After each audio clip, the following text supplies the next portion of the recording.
مگر اتفاق سے میری ایک تدبیر کارگر ہو گئی، اور وہ یہ کہ ایسے طریقے سے تمہیں وطن واپس جانے کی ہدایت کی جائے کہ کسی کا لگاؤ ثابت نہ ہو اور تم بغیر اس کے کہ کسی قسم کی بدگمانی کرو وہ وادی چھوڑ دو۔ اس تجویز کا نتیجہ میرا پہلا خط تھا، جس سے تم سے میری وصیت پوری کرنے کی درخواست کی گئی تھی۔ وہ خط میرے ہی ہاتھ سے لکھوایا گیا اور مجھ ہی سے حالات دریافت کر کے اس کے مضمون کا مسودہ تیار کیا گیا۔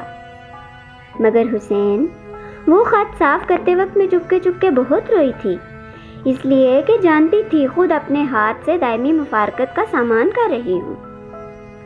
خیر، وہ خط تمہارے پاس گیا اور یقین تھا کہ تم چلے گئے ہوگے، مگر 3-4 روز بعد دریافت کیا گیا تو معلوم ہوا کہ اب بھی تم اسی طرح بیٹھے ہو اور گویا تمہارے ارادے میں کوئی تبدیلی نہیں ہوئی۔ حسین: بے شک نہیں ہوئی تھی زمرد، میں مر جاتا اور وہاں سے نہ ہٹتا۔ زمرد: جب یہ معلوم ہوا تو لوگوں کو پھر فکر پیدا ہوئی، کئی مرتبہ مجھ سے کہا گیا کہ یہ تدبیر تو بے سود ہوئی، اب کیا کیا جائے؟ اب کوئی تدبیر میرے ذہن میں نہ آتی تھی اور دل میں ڈر رہی تھی کہ کہیں یہ غضب نہ ہو کہ لوگ تمہارے مار ڈالنے پر آمادہ ہو جائیں۔ اتفاقاً انہی دنوں خبر آئی کہ امام نجم الدین نیشہ پوری باطنین کے خلاف زور و شور سے واز کر رہے ہیں اور تدبیریں کی جا رہی تھیں کہ کسی فدائی کے ہاتھ سے وہ قتل کرا دیے جائیں۔ کم بختی یا شامت اعمال سے میری زبان سے نکل گیا کہ وہ تمہارے چچا اور تمہارے استاد و مرشد ہیں۔ یہ خبر جیسے ہی یہاں کے بادشاہ خورشاہ کے کان میں پہنچی، اس نے خیال کیا کہ امام عالی مقام تمہارے ہاتھ سے قتل ہوں تو زیادہ مناسب ہوگا۔ اس طرح زمانے بھر کو معلوم ہو جائے گا کہ مذہب باطنیہ دلوں پر کس قدر گہرا اثر ڈالتا ہے کہ انسان اپنے عزیز و اقارب، استاد و مرشد تک کی پرواہ نہیں کرتا۔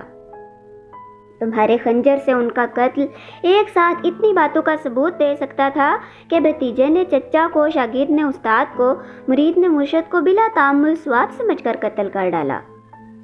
زمرد نے یہی تک کہا تھا کہ حسین نے بے اختیار ایک ٹھنڈی سانس لی اور آبدیدہ ہو کر کہنے لگا، افسوس، میں نے کتنا بڑا ظلم اور گناہ کیا۔ ایسے معصوم امام، شفیق بزرگ اور خدا شناس مرشد کے خون سے اپنے ہاتھ رنگے۔ زمرد، یہ تیرے ہی شوق میں اور تیری ہی ہدایت کی وجہ سے تھا، ورنہ میں اتنے بڑے ظلم کی ہرگز جرات نہ کرتا۔ زمرد، میں نے پہلے بھی کہا تھا اور اب بھی کہتی ہوں کہ اس گناہ میں مجھے نہ شریک کرو۔ مجھے جب یہ خیال آ جاتا ہے کانپ اٹھتی ہوں، مگر خیر، یہ ذکر جانے ہی دو، ایک ہونے والی بات تھی جس کو کوئی روک نہیں سکتا تھا۔ میں نے اگر اس کام کے لیے تمہیں تیار کیا تو اپنے بس میں نہ تھی، اور اگر تم آمادہ ہوگے تو اپنے ہوش میں نہ تھے۔ حسین زور سے سینہ پیٹ کر، مگر افسوس زمرد، یہ عذر خدا کے سامنے نہ سنے جائیں گے۔ نہ میں مجنوں تھا نہ بے ہوش، صاف نظر آ رہا تھا کہ ایک گناہ عظیم کر رہا ہوں، مگر تیرا شوق بار بار ابھار کے آمادہ۔ زمرد بےتابی سے بات کاٹ کے، ہائے، پھر میرا نام لیا۔ خدا کے لیے حسین، مجھے اپنے ساتھ نہ لے جاؤ۔ رو کے اور آنسو بہا کے، میں نے جو کچھ کیا ہے مجبوری اور بے بسی سے۔ افسوس، اپنے دل سے تو لعنت کی آوازیں سن رہی تھی، اب تمہاری زبان سے بھی وہی سنتی ہوں۔ یہ کہہ کے زمرد زارو قطار رونے لگی۔ حسین نے بے اختیاری کے ساتھ جلدی سے اس کے آنسو پونچھے اور کہا، زمرد، بے شک تو بے خطا ہے، اگر میں نے تیرا دل دکھایا تو معاف کر اور آگے بتا کہ پھر کیا ہوا۔ زمرد رومال سے آنسو پوچھ کر، پھر تم کو دوسرا خط ملا جس میں تمہیں کوہ جودی کے غار اور شہر خلیل کے تہ خانے میں چلہ کشی کرنے اور حلب میں جا کے شیخ علی وجودی سے ملنے کی ہدایت کی گئی تھی۔ وہ خط بھی اسی طرح بھیجا گیا، اس کا مسودہ لکھ کے مجھے دیا گیا، اور جب میں نے اپنے ہاتھ سے صاف کر دیا تو میری قبر پر رکھوا دیا گیا۔ حسین، لیکن اگر اتنا ہی کام تھا کہ امام نجم الدین نیشہ پوری قتل کر ڈالے جائیں تو مجھے اتنے فضول چکر کیوں دیے گئے اور میرے راستے میں یہ بیکار کی دشواریاں کیوں پیدا کی گئیں؟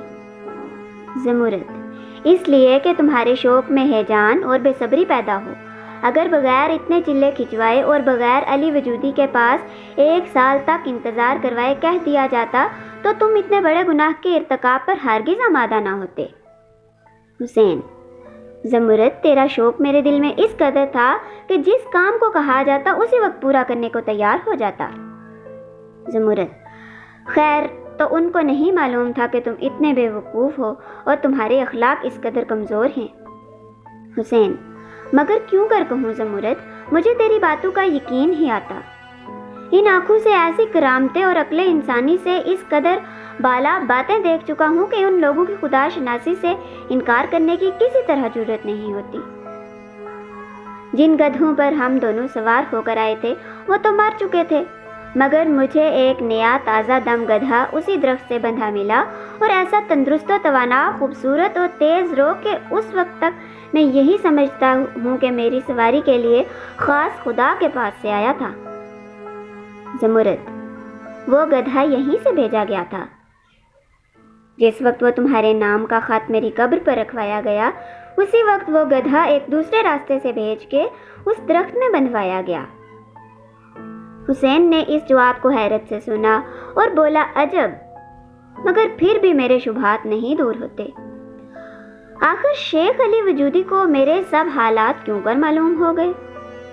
وہ یہاں سے 1000 کوس کے فاصلے پر ہیں۔ زمرد، تمہارے روانہ ہونے کے ساتھ ہی ان کو تمام واقعات کی خبر کر دی گئی۔ ان کو لکھ بھیجا گیا تھا کہ تم امام نجم الدین نیشاپوری کے بھتیجے، شاگرد اور مرید ہو، انہی کے قتل کا تم سے کام لینا ہے، اور وہاں پہنچنے سے پہلے تم کوہ جودی کے غار اور خلیل کے تہ خانے میں چلا کھینچو گے۔ یہ سب باتیں ان کو دوسرے ذریعوں سے معلوم ہو چکی تھی، مگر انہوں نے غیب دانی اور کرامت کی شان سے بیان کر کے تمہیں اپنا فریفتہ بنایا۔ حسین اب نہایت ہی متعجب تھا، وہ حیرت کے دریا میں غرق تھا اور کسی طرح تھا نہ ملتی تھی۔ زمرد اپنی بات پوری کر کے خاموش ہوئی اور وہ سوچ میں پڑا تھا۔ آخر اس نے سخت حیرت زدگی کی شان سے آنکھیں اٹھا کے کہا، ویڈیو اچھی لگی ہو تو لائک کریں، چینل کو سبسکرائب کریں اور بیل آئیکن پریس کریں۔ اگلی ویڈیو تک کے لیے مجھے اجازت دیجیے۔ اللہ حافظ۔